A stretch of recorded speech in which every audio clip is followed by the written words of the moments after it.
But when our fathers were made slaves,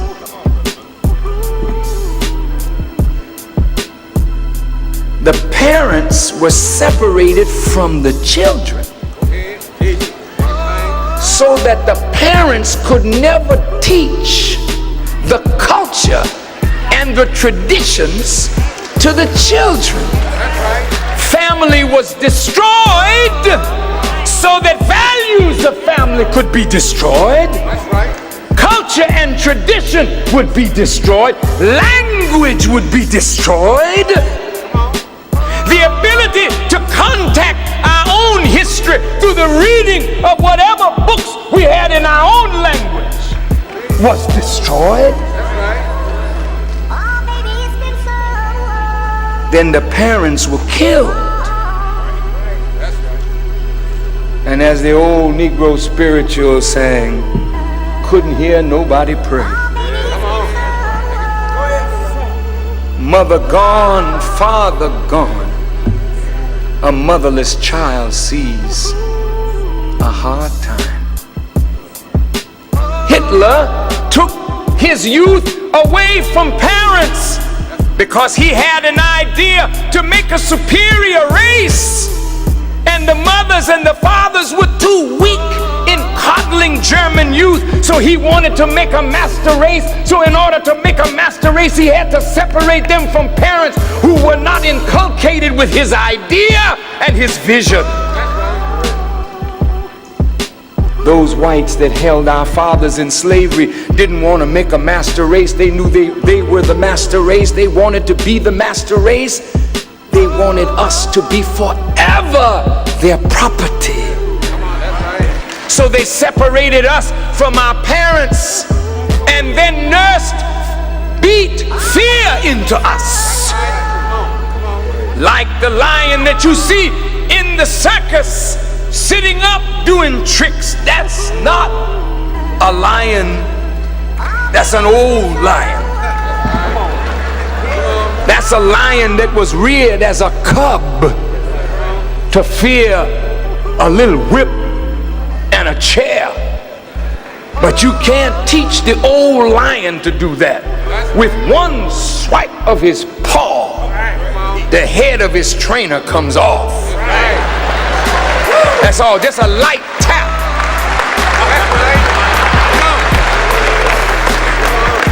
But the cub that has been trained against its nature does not know its own strength.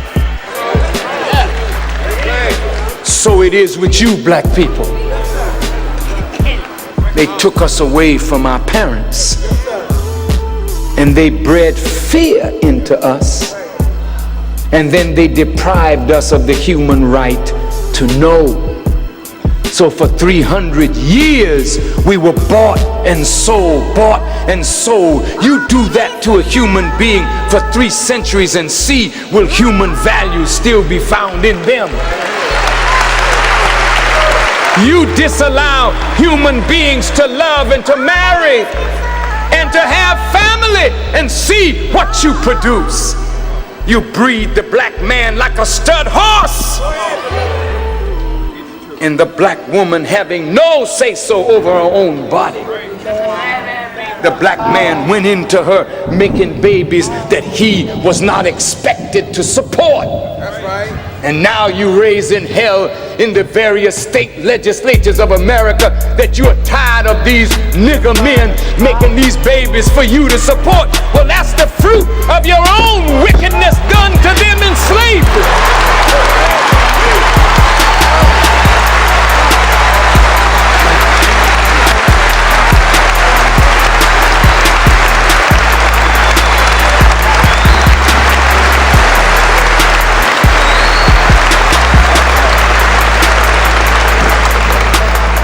These black men want to be responsible,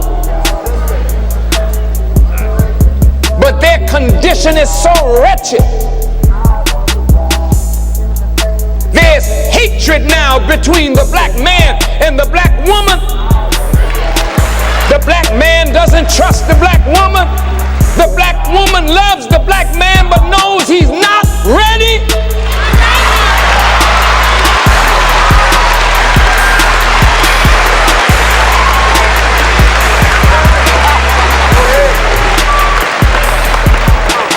So as Jesus said, a house divided against itself cannot stand. So the black man is reared as a stud. So his brains is in the head of his male organ. He does not have the knowledge to rule himself nor his house. He's been made into an animal, but he's not an animal.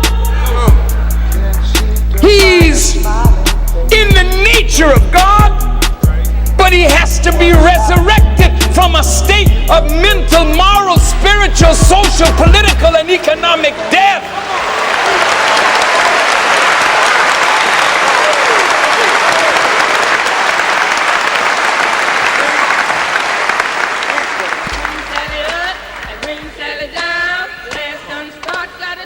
You don't lynch black people, burn them at stake, drag them behind automobiles, cut off their ears, cut off their fingertips, and use them as souvenirs, like a July 4th picnic.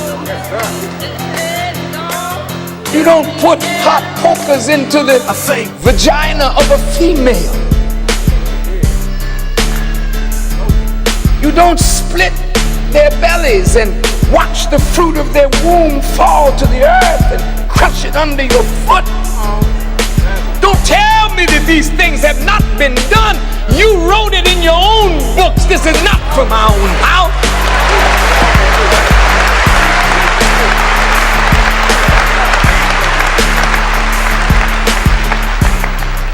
You didn't want us to read. You didn't want us to write. You didn't want us to read the Bible. You locked the Bible. You didn't want us in your church. So we used to be in the field making up songs about you. We used to hear you in church praying, and we would wonder who you were praying to. So we sang an old Negro spiritual. Everybody talking about heaven ain't going to heaven. Because you were talking about heaven, but we knew if there really was a heaven, how in the hell could you go there with the evil that you were putting on us and everybody on the earth?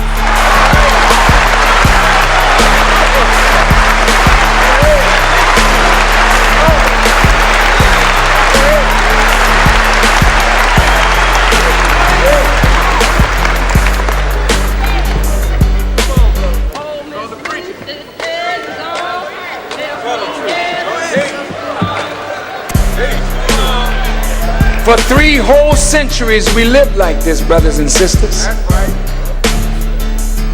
And 100 years up from slavery, this is the effect. And a wicked scientist of evil now is taking advantage of this condition of self-hate that we are in. We hate the blackness of our skins. We hate the kinkiness of our hair, the broadness of our noses, the thickness of our lips. We have been made to think that we are some ugly people. Everybody else is beautiful, but we are ugly. Well, I can't help that if you think we are ugly. But I don't have to think what you think. Since these are my lips, I ought to be able to look at my lips and say they look good to me. If this is my kinky hair, I ought to be able to look at my kink and say, hey God, I know you know what you're doing. It's all right with me. I ought to be able to look at the way I'm built and say I wasn't given no flat posterior. I was given something I could sit down on. I ought to take pride in the way God made me.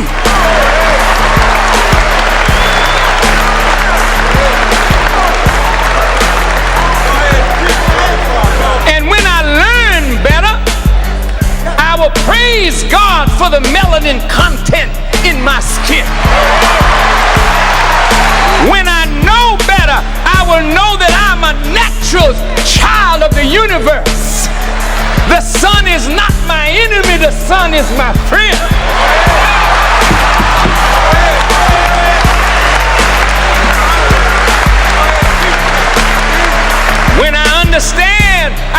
ashamed anymore, because I will know that I am first.